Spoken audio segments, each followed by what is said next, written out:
And for our distinguished speaker, we have Marina Barnett with us today. Marina is actually with IGE. She joined us in August 2014. She's our program officer for Eurasia. Before coming on board here, she worked for 12 years at the Carnegie Endowment for International Peace, where she managed the Russia Eurasia Program and the al-Farabi Carnegie Program on Central Asia.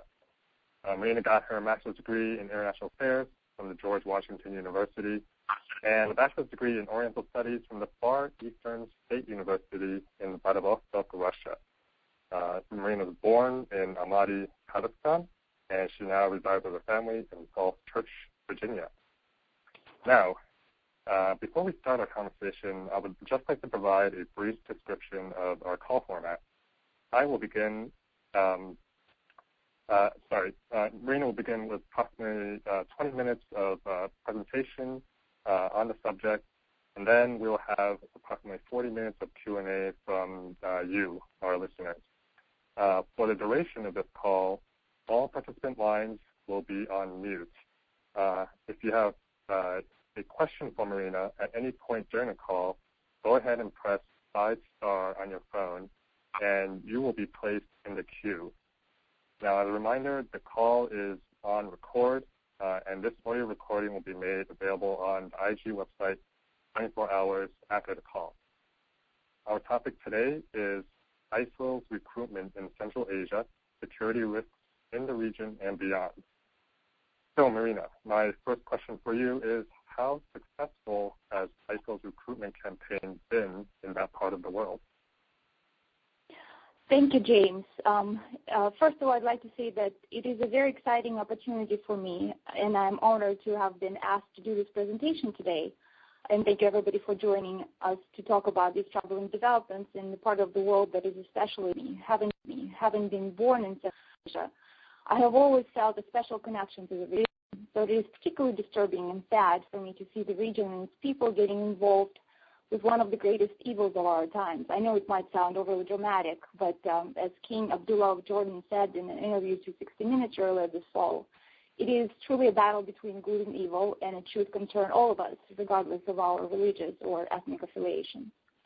And as we mourn the loss of another American being killed by these terrorists calling the South the Islamic State, and as reports emerge of a second French citizen appearing in a beheading video released by the IS, it seems particularly timely to discuss foreign fighters, in this case citizens of Central Asian countries, joining IS to wage jihad in Iraq and Syria. And to have a structured and effective discussion, I would like to divide my presentation into two parts. First, I would like to talk about Central Asian recruits bolstering the ranks of IS, that is, how many of them there are. Who are these people? How do they get recruited? And what drives them to leave their families and homelands behind to risk their lives in foreign lands? And I'll only focus on points that I think the most important. And second, what are the security implications for the Central Asian countries and for the wider international community? Why are we talking about this? Why do we care? So first, the numbers. I'm afraid I have to start with a disclaimer. Establishing the exact number of Central Asian fighters is pretty much impossible. Estimates provided by Central Asian governments, as well as those cited by local experts, should be carefully considered before being accepted at face value. And we can't accept the numbers provided by IS and affiliated groups themselves for very obvious reasons. So of all the numbers that I have seen, the most reasonable seem to be the following: 250 fighters from Kazakhstan, or 300 according to government sources, and almost half of them are women. 100 from Kyrgyzstan, 190 from Tajikistan, 200 according to the Tajik government, 300 from Turkmenistan, and more people from Uzbekistan. One important kind of a side note on Uzbek militants. It is unclear where these 500 or so fighters come from. How many of them are citizens of Uzbekistan? How many come from southern Kyrgyzstan, where there is a very large Uzbek minority in the south? And how many of them are ethnic Uzbeks living in Afghanistan and elsewhere? And that is important, and we'll talk about it later when we talk about implications for security in the region. So the total seems to be 1,400 people or so, which seems like a large number until we put it in perspective. For example, Morocco alone contributed 1,500 fighters, and another 1,000 came from a supposedly secular state of Turkey. There are more than 900 French citizens thought to be fighting alongside IS, and that makes sense, kind of, considering France's large Muslim population. But 400 plus people from Germany and 300 coming from the United States. Personally, these numbers seem more disturbing to me than the estimates for the Central Asian region. Also, if we look at these numbers from a slightly different angle, as percentages of their total populations, we will see that the Central Asian countries don't even make the top 10 on the list of Muslim countries where IS draws its fighters from. Kazakhstan is at 8 fighters per 1 million people. Kyrgyzstan is at 5. Tajikistan and Uzbekistan are at 1. And now compare this to Jordan, that is estimated to have produced 315 fighters per million people, Tunisia at 280, and Saudi Arabia at 107. Even non-Muslim countries in Europe, Belgium, supposedly produced 27 Islamic fighters per million people, Denmark 15, France 14, closely followed by the UK with 12. And the reason this question is so important, why I'm spending so much time talking about it, is that when we consider security implications for the region, it undermines Central Asian governments' assertions that IS presents a huge security threat to their societies. And I'll come back to that issue and discuss it in detail in a few minutes. Mm-hmm. Now, the profiles of these people. One fact that is very obvious when we look at profiles of IS Central Asian recruits is that IS seems to have an appeal that cuts through ethnic, economic, generational, and gender divides. While the majority of people from Central Asia who become jihadist militants are males in their early 30s, the age really ranges between 19 and 43 or even older. There was a report recently of a 63-year-old grandmother from Kyrgyzstan who in Soviet times was no less than an active member of the Communist Party. Well, now this nice old lady left for Syria recently, and she took her family, including 2 small grandchildren, with her. And that is not a very troubling development. Apart from what we hear about Westerners, Europeans, and Americans leaving their families behind, for all countries in Central Asia, there are reports that some of these people go to Iraq and Syria with their families, including preschool and school-age children. And this is hugely important because these children, if they survive, of course, will become a new generation of radical Islamic militants who will grow up knowing very little but war and will be close to impossible to reintegrate them back into normal societies. As I was researching this issue, I watched several videos put together by IS and its affiliates, obviously targeting potential recruits from Russia and Central Asia. And one video that I found particularly disturbing, it was titled "We Will Fight to the End," featured a young boy, probably around 4 years old, delivering a nasihat, instruction and admonition. The boy, referred in the title of the video as a young mujahideen with the Imam Bukhari Jamaat, that is an ethnic Uzbek jihadi group affiliated with Jabhat al-Nusra, has been obviously wounded. You can see a bandage on his left cheek, close to his neck, but his message was chilling. He said, and I quote, "Being wounded is not painful and not scary. When a person gets wounded, he is given a seal of the jihad. And it's not intimidating that kafirs, those unbelievers, have kept these territories for so long with their planes and helicopters, with their daily bombings. It will not help them. Inshallah, Allah is with us and we will fight to the end." Just think about the effect of that message delivered by a very young boy could have on others. If a small boy could do this, am I not a man enough to fight? If a little boy is not afraid of planes and helicopters and daily bombings, why should I be afraid? Now, how do these people get recruited? There seems to be multiple approaches employed by IS and affiliated groups to draw people in their ranks. And a lot of research has actually been done on this issue, so I would like to go through just some of them very briefly. In Kazakhstan and Kyrgyzstan, young people, both men and women, get engaged through informal religious study circles run out of people's homes. Some young people also get radicalized at Islamic schools abroad. There are believed to be about 1,000 Tajik nationals studying in Afghanistan, Iran, and Pakistan, for example, despite the government's efforts to bring them all back home. And that's because it proves that Central Asian governments' attempts to bring religious education under total state control does not work. When it becomes so difficult to open and operate formal institutions of religious education, the processes go underground where they're so much more difficult to control and monitor. And when young people seeking religious education cannot fulfill their needs in their home countries for a variety of reasons, they go abroad, where chances of them getting engaged and influenced by extremist ideologies are so much greater. For Tajiks, Uzbeks, and Kyrgyz, there is another problem. A lot of them get recruited in Russia, where they go to seek jobs. The exact number of migrant workers from Central Asia are hard to find and confirm, but they're thought to be more than 2 million Uzbeks, more than 1 million of Tajiks, and about 1 million of Kyrgyz working in Russia, many of them, of course, being illegal, unregistered labor migrants. And I will come back to this issue because this is also hugely important. I will explain why it is so important in a few minutes when we talk about motivations and security implications. Another venue that IS and affiliated terrorist groups seem to use, and extremely effectively, I should say, is social media. These groups deploy a very savvy, perfectly millennial social media strategy that combines YouTube, Instagram, Twitter, Facebook, and when targeting Central Asian and other Russian-speaking recruits and supporters, and other social communication platforms such as Kontakte, that's the Russian version of Facebook, and Odnoklassniki, and that's the Russian version of Classmates.com. And once again, that is important not only because social media provides these terrorist groups with basically global access to their target audiences, but also for security implications that we will discuss in a few minutes. And I just have to share this little story that proves just how savvy and creative and therefore dangerous these terrorist groups are when it comes to their social media outreach. A young Tajik labor migrant meets a girl online. A very typical story. I'm sure it will resonate with a lot of many young people these days. The two seem to have many things in common. Their online relationship flourish. They start getting serious, and eventually it's time to meet in real life. Well, the girl all of a sudden must travel overseas for some family or health reasons, but she asks that the young Tajik meet her brother, who will help him get to her.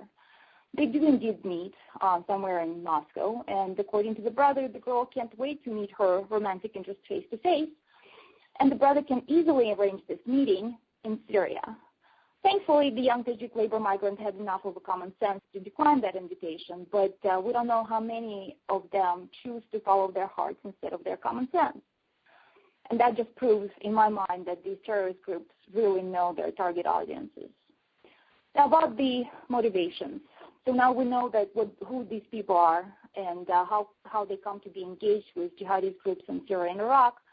The important question is why. Why do these people leave their homelands, sometimes with their wives and children or grandchildren in tow, to risk their lives in foreign lands?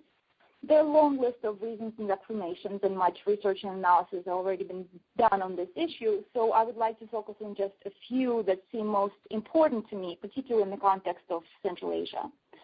So this is what these jihadist groups seem to offer that some people in the region find irresistible.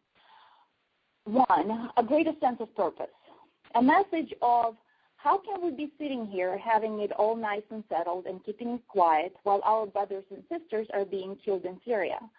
Seems to resonate with quite a few people in the region. And that is important because it indicates that Central Asian Muslims are now seeing themselves as part of the global Ummah, despite all Central Asian governments' efforts to promote their own Central Asian, if you will, Islam. And this is a new development.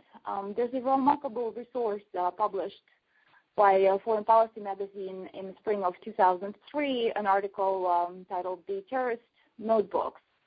It was co-authored by Dr. Martha Brill-Olcott, a senior with IGE and one of the leading experts on Central Asia and on Islam in Central Asia, with the prominent Uzbek scholar Bakhtiar Babajanov.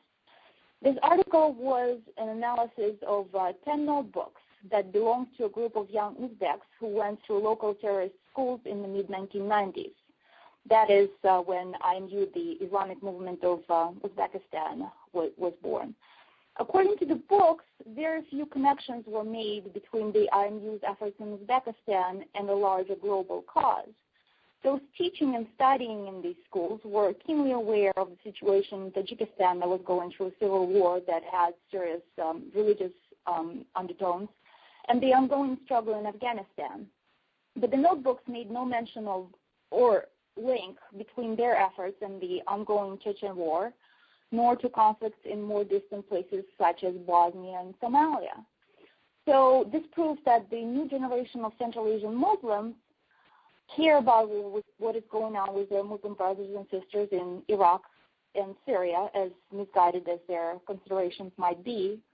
And that proves a point made by Dr. Olcott in a recent paper on religion and security in Central Asia, that Islam is truly a global religion that cannot be shaped into forms that local authorities might find acceptable.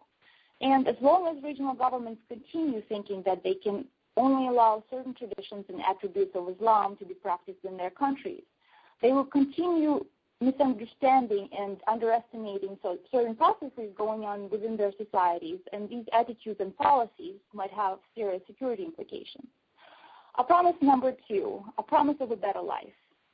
The chairman of the Kyrgyzstan State Committee for National Security recently was quoted saying that he had heard that IS militants were offering up to $1,000 a day to fighters. I also saw numbers of up to $2,000 a month, and these numbers really sound outrageous to me.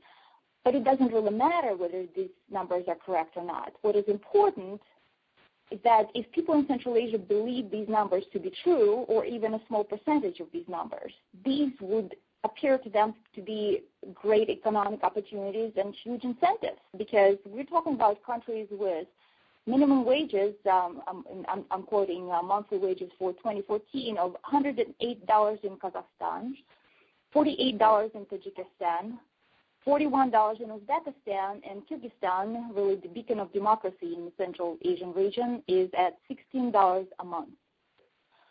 Moving on, these ideologies also seem to be offering a promise of a better death. I watched one of the videos on YouTube that was also obviously produced with Central Asian recruits in mind.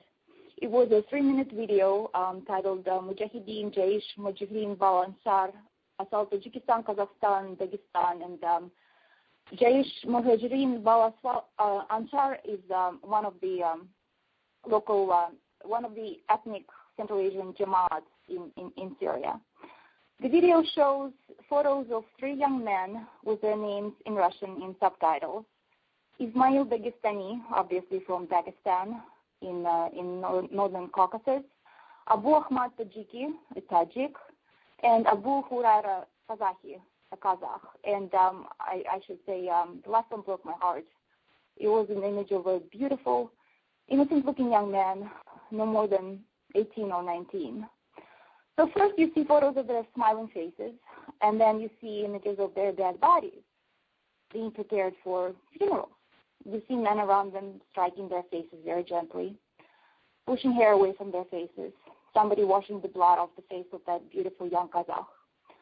And then there's a message in subtitles, accompanied by very melodic Arabic music with male voices singing. And the message is, and I quote, "Do not consider in no way those who were killed in the past to Allah to be dead. No, they're alive and receiving their lot from their Lord, rejoicing to what Allah granted them in His mercy, and delighting that their followers who have yet to join them will feel no fear and will not be saddened." And for people who believe that it is the afterlife that matters the most, this is a very powerful message. But for those who live in this moment and maybe do not concern themselves with thoughts of the afterlife so much, there's another great incentive being offered, and that is a restoration or a promise of restoration of dignity.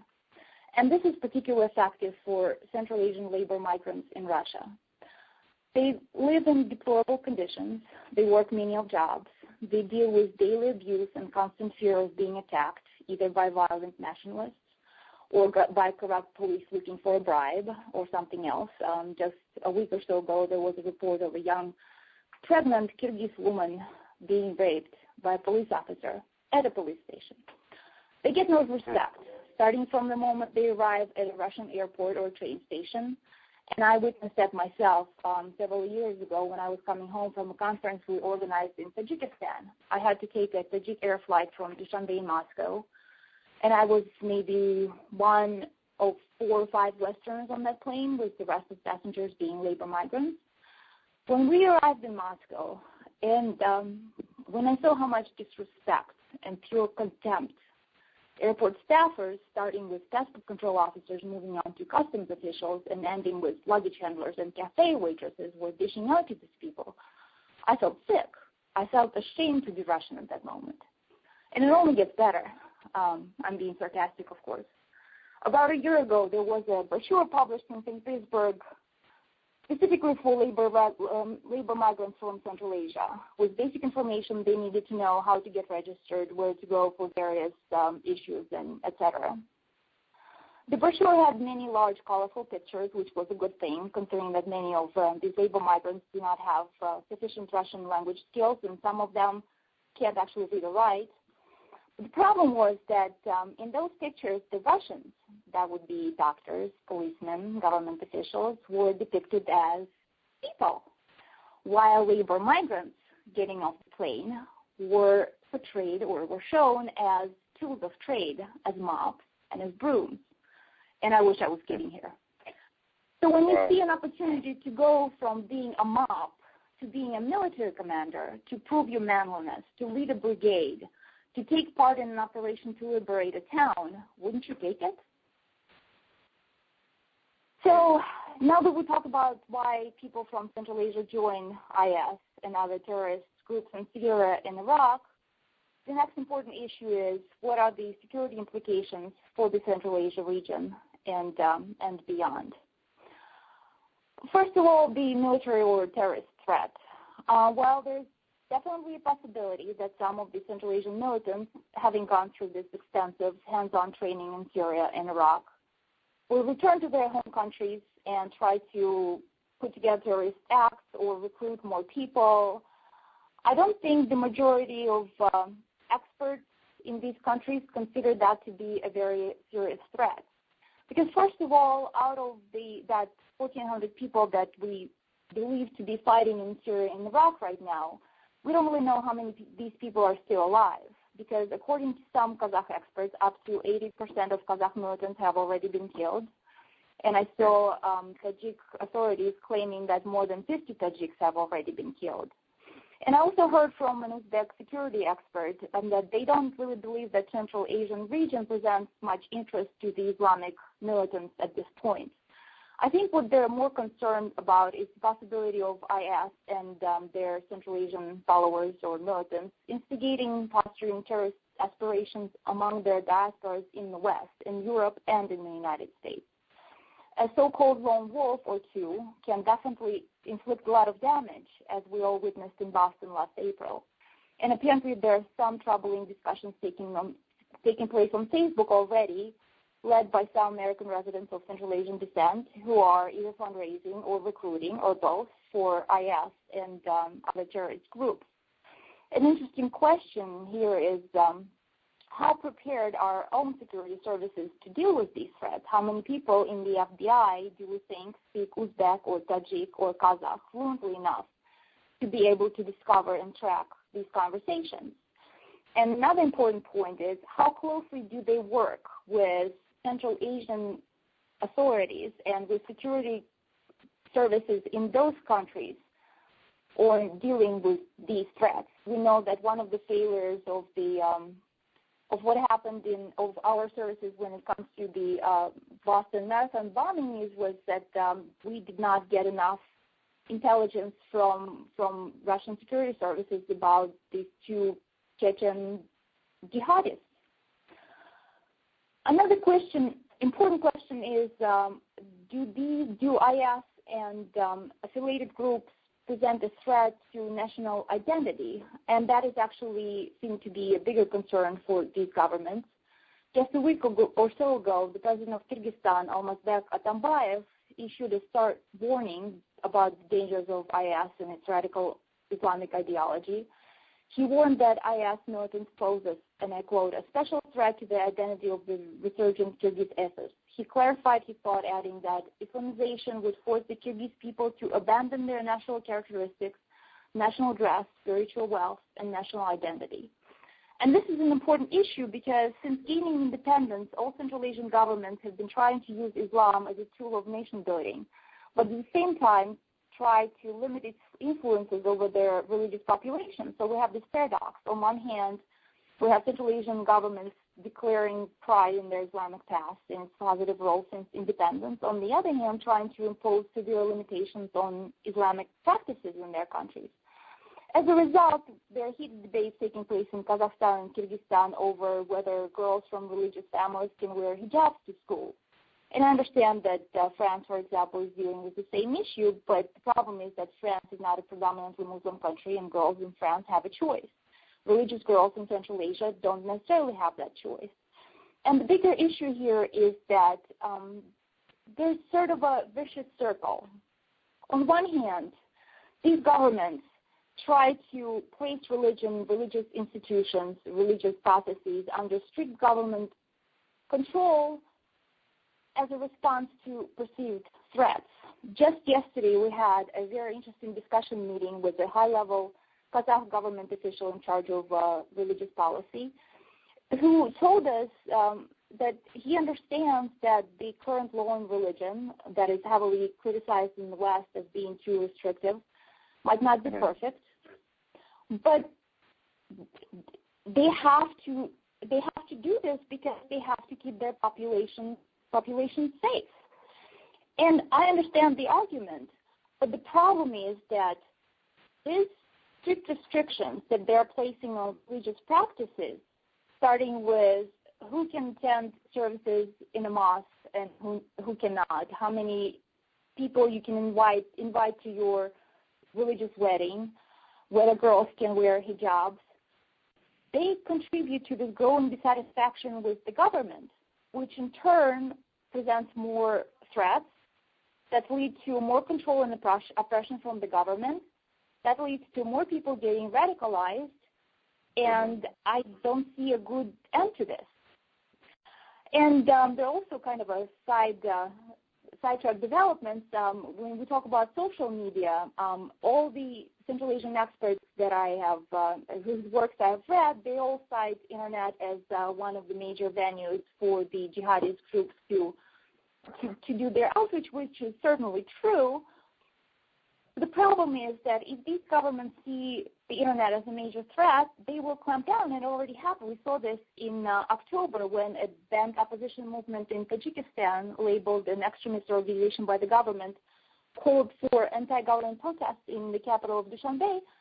The response of the government was that they shut down a number of internet sites, including Facebook, of course, YouTube, Wikipedia, and Amazon. And I understand that this way we cut off some of the messages being transmitted to the people, but also they prevent people from getting access to a regular important information. My personal experience with Facebook, I have this great group of people whose work I follow. They're mostly experts working on various issues in Central Asian affairs, and it is great to have timely access to their latest research and their thoughts, and it's truly a kind of an academic community. And for these people not to have access to their colleagues around the world would be very limiting and I think damaging to their work. And another issue is that when governments try to place limitations on these groups that are really at their liberty in terms of who gets labeled an extremist organization or not, they just create so many opportunities for abuse because so many groups that could be inconvenient or maybe politically threatening to authorities, whether it be on federal or local level, but are definitely not dangerous, they can be declared extremists and dangerous and banned at any time.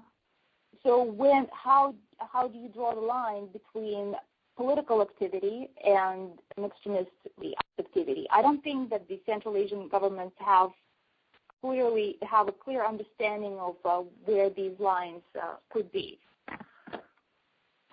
And so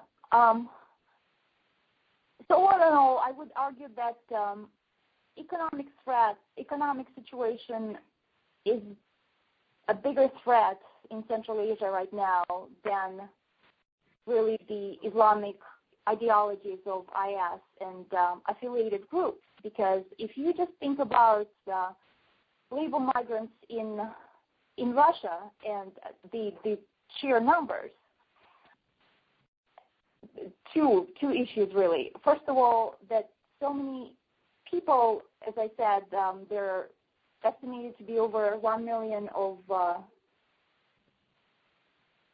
Tajiks, 1 million of Kyrgyz, and over 1 million of Uzbeks working in Russia, and their countries are so dependent on remittances from Russia, from these labor migrants in Russia. For example, Kyrgyzstan is now the world's second most dependent nation on remittances, where it accounts for 31% of its GDP. Tajikistan, of course, being the first, with remittances coming up to 52% of the GDP. As economic situation in Russia becomes more difficult and unstable, and people are talking about serious threat of economic recess, that means that not only the remittances get smaller, but also many of these people are losing their jobs. And just to think about if these 3 or 4 million labor migrants, most of them are young men, some of whom have been exposed to radical Islamic influences in Russia, are suddenly forced to return home where there are no jobs for them and no social protection networks. That might lead to social explosions that might present serious threats to national security. And I do believe that that's what these governments should focus on. And I think I will stop. Okay. Well, great. Well, thank you, Marina. Those are great comments. As the moderator, maybe I could take the opportunity to ask the first question. Is that so you have 1,400 people, whether that's the right number or not, that's up for debate. But there's this phenomenon of recruitment and enlistment in so-called IS from some Central Asians. And you have responses such as the Kazakh government and their religion law, which that's maybe there have been some counterproductive aspects of that. What can be done to try and mitigate risks both in the region and outside of it? Well, for Central Asia, I mean, obviously they have to work on their economic policies and their policy towards religion, but honestly, to be reasonable here, we can't expect them to do that anytime soon. I think what more, especially in terms of our engagement, most efficient is, I would argue, for more engagement with the region. And I actually have some very practical suggestions and a few political recommendations. In terms of practical suggestions, we can do things that are immediate and cost-effective. One thing I could think of was we could help them create a public awareness campaign to kind of tone down the message they're getting from IS and other affiliated groups. And there's actually a great example.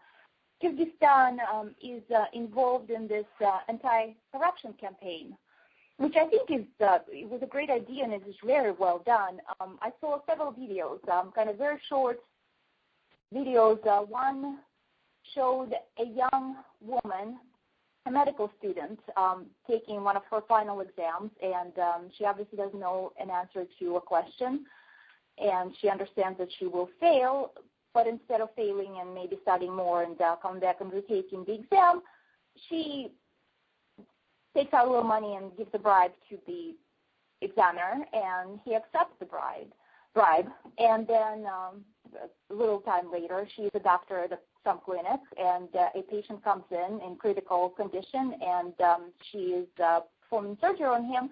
And obviously, it is the same issue that she failed during her final exam, and of course, she doesn't know how to deal with it, so the patient dies. That's one. Another video I saw was a Kyrgyz couple in their 40s, I think maybe early 50s, buy a brand new car to their teenage son. I guess he's old enough to start driving. And as that often happens in that part of the world, to get the car, they present him with his driver's license, because out there, you don't really, if you don't want to spend time and effort on actually learning to drive, you can just, buy your driver's license. And the young guy is so excited. He, of course, immediately takes the car for a drive with a bunch of his friends, a few beautiful girls, and sure enough, he crashes very soon, and they all die. And the third video was a young police officer, traffic police, having breakfast with his family in a beautiful little, sunlit kitchen and adorable little daughter. And he kisses her goodbye, and she leaves for school. And then he goes to wherever he was patrolling the streets, and he pulls over a driver who is obviously drunk. But instead of arresting him, he accepts a bribe and lets that drunk driver go. And sure enough, a few blocks away, the drunk driver hits and kills the policeman's young girl. And at the end of each video, there's a big message. Corruption is our common evil, our common problem. And the reason I think this campaign is effective, because they're showing how corruption on every level in society, starting with regular people who don't think of themselves as like, I'm not a government official, I'm not accepting these $1 million bribes that, affect the course of the whole country, so it's not that big of a deal for me. That really, brings that message to heart, that it is everybody's problem, and something should be done about this, otherwise people will keep dying. So to take that as an example and to create some kind of public awareness campaign that will talk about these young, beautiful young people dying out there, and also about children being left home to basically to live on their own, and the wives being left behind, and what it does to their families, that could be effective, and we could help them with this. Another important thing is we should get engaged in increasing local capacity. And I'm talking about engaging local scholars as much as it is possible, mentoring young researchers, and more importantly, providing them with more opportunities for communication and exchange of ideas. And that is one of the reasons I was so excited when Chris Seipel, president of IG, offered me a position with IG last summer, because I saw how IG works in these regions, and I think it is one of the best approaches you can do. You create these safe spaces where people can communicate and share ideas and grow together. And that this was reinforced to me just a few weeks ago when I had a chance to run into a young professor from Bishkek. He was a participant of a conference on religion and society that we organized in Bishkek just last May, and I asked him about his impressions, and he's a devout Muslim himself. And he said that one of the most important things for him was that was the first time in his life that he had an opportunity to sit down with representatives of other religions, in particular with Christians, to talk about things and to realize that there's so many things that they have in common, that there's so many things that they can work on together. I think, operating in our Western world where we have so many opportunities for this collaboration, exchange of ideas, we don't appreciate how limited these opportunities are for the people in the region. And I think that is so important. And now we can get involved in women empowerment programs. I forgot to mention that for women, in terms of motivation, some studies show that women in Central Asia often join these radical groups seeking security, and that is particularly problematic for Kyrgyzstan, that still is dealing with this issue of bride kidnapping. That is when young women get kidnapped when their prospective husbands, and most often they don't even consent to that marriage. They're being grabbed off the street and married off. So one thing we could do is, teach these women, do some self-defense classes, teach them Aikido or Judo or something so they can at least defend themselves on the street. And also there are opportunities for providing enhanced economic opportunities for these women. Back when I worked at the Carnegie Endowment, we ran this small program in Kazakhstan in a Uyghur community about an hour and a half from Almaty. There was a small school where we installed solar panels and organized some basic accounting and kind of basic entrepreneurship classes for local women. We were astonished at the result.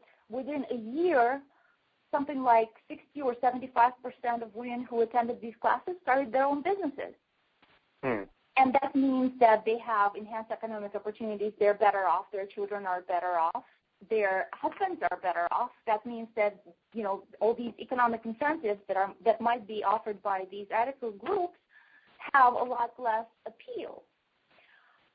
And also I was thinking in Bishkek at the main department store downtown, on the fourth floor there's little shops where local craftsmen can sell the things that they make.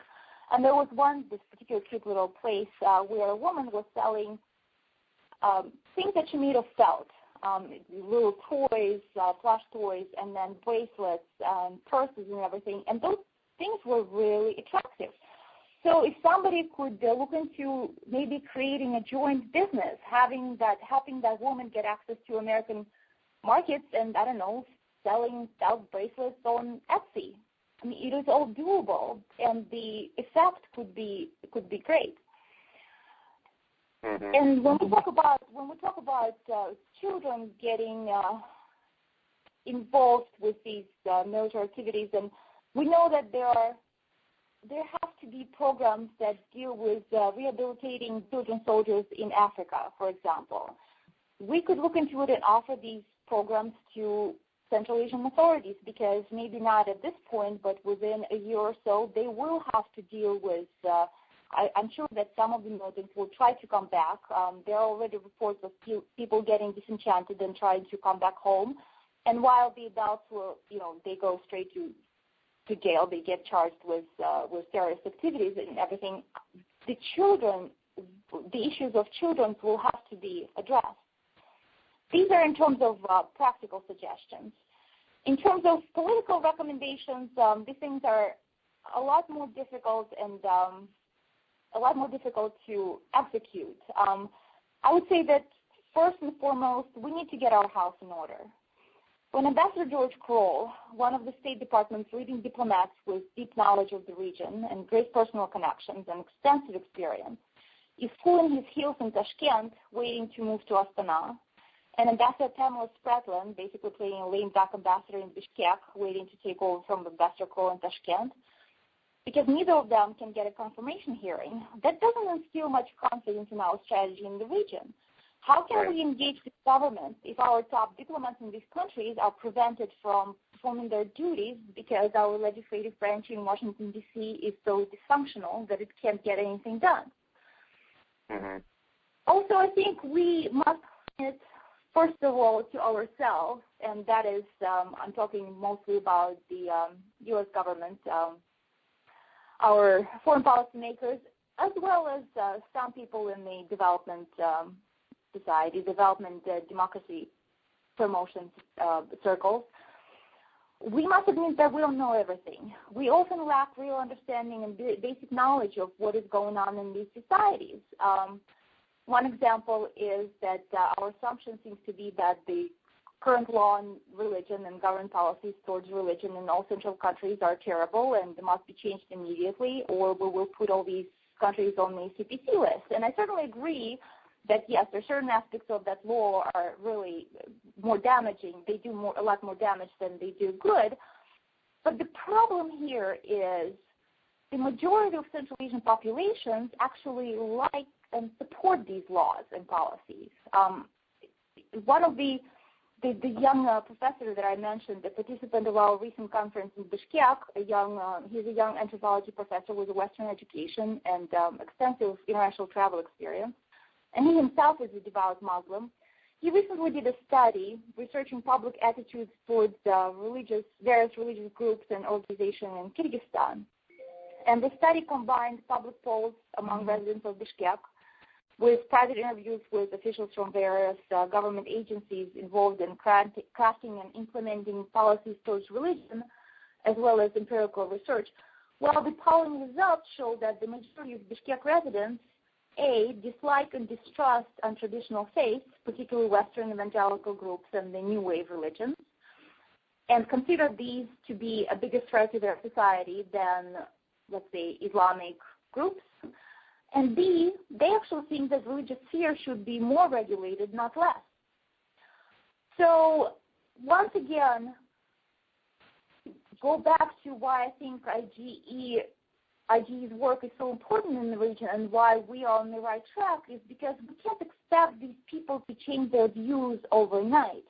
We need to help them get educated and change their minds, and then it will have a multiplying effect. We can't force our opinions on these people. It has to be a holistic process. They have to come to it, and we just must provide them with opportunities. And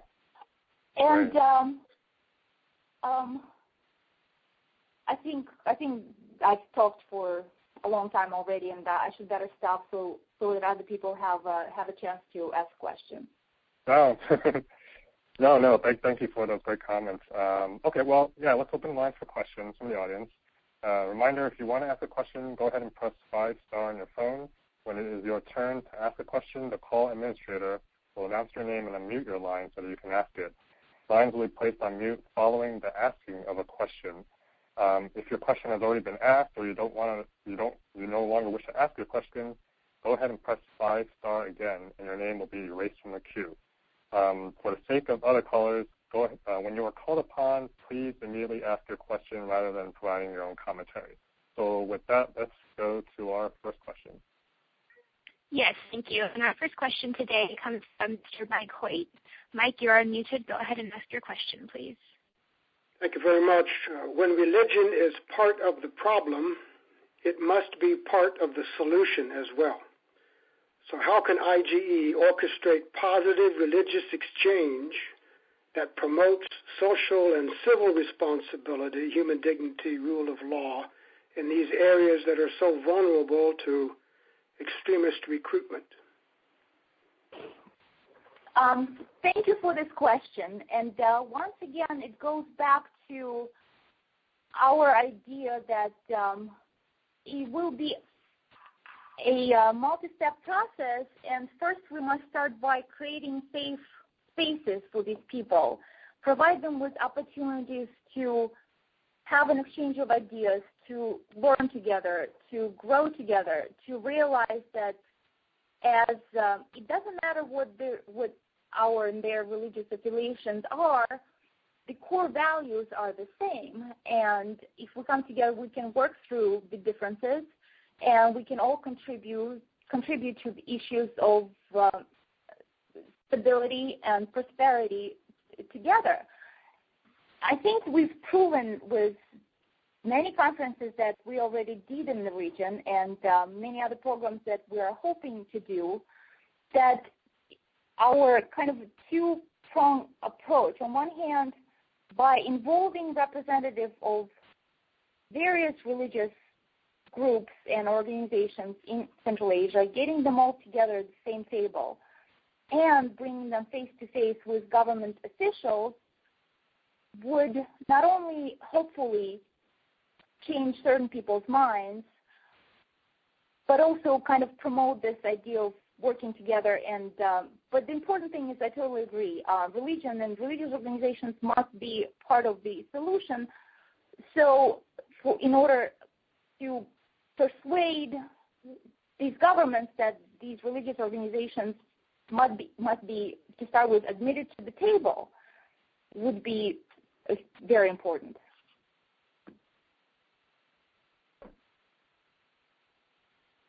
Thank you, Marina. Our next question comes in from Rima, and I will read the question on behalf. What can Muslims who believe ISIS are really not real Muslims, since they don't follow peaceful true Islam, but are psychopaths who love power and get off on controlling the impressionable individuals who are not really educated about their own religion and belief, whatever they hear in these recruiting videos?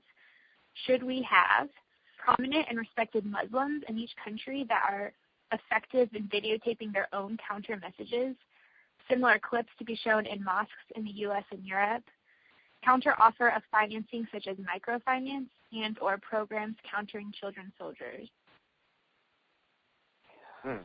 Thank you for that question. There are really two issues here. On one hand, the public outreach that we can do here in the United States and in Europe, and the Central Asian governments can do in their countries. And actually, there are some positive developments. Just that meeting yesterday that we had with the high-level Kazakh government official, he was telling us how he personally travels to mosques, he travels to regions, he travels to schools where he tries to talk to people and explain why these ideologies are, first of all, they're not true Islam. Second of all, they're dangerous. They should be avoided. The dangers of getting involved with these jihadist groups. The problem in that part of the world with the public outreach and the campaign is that honestly there were two things. First, they lack resources.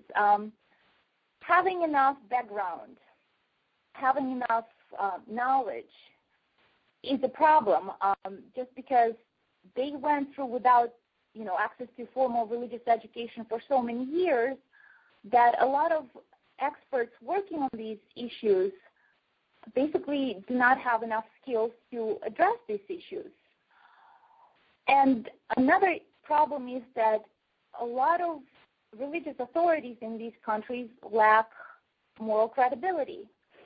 I can particularly think of a case where in Kyrgyzstan a year or so ago, the Supreme Mufti of Kyrgyz movement, that is the supreme spiritual leader of Muslims in Kyrgyzstan, had to step down after a video of sexual nature was leaked and was shown on the internet. It was basically a video of him having sexual relationship with a young woman who was not his wife. And also, I saw a report just last week about mullahs in Tajikistan fundraising for political parties, non-religious political parties, just for the party of power. So for young people in these countries to sit there and listen to these religious authorities thinking, well, how can I trust what this person has to say when I know that he is corrupt or immoral or works for the government? That is a serious issue. In terms of microfinance, yes, that is very important. If we could help these governments, or even on our own, provide enhanced economic opportunities, let it be microfinance or training to particularly women and children, kind of as a second tier, that would be most helpful. The problem here is, at this point, we really don't have great track record because, yes, we spend a lot of money in that region, and by we, I don't only mean the U.S. government or various NGOs. I'm thinking particularly about international financial organizations such as IMF and the World Bank. I don't think many people realize that the majority of programs that these organizations finance, the funds get spent on the organizations themselves because they require their grantees to hire their experts who get Western-level salaries and wages and per diem. So at the end, there's very little money left to spend on actual programs and on local staff. And that is really an issue that NGOs and individuals trying to bring these positive changes and execute these programs in Central Asia face. So we really need to reconsider and refocus our financial assistance programs. Great, thank you. And our next question comes from Corey. Corey, go ahead and ask your question. Hi, Marina.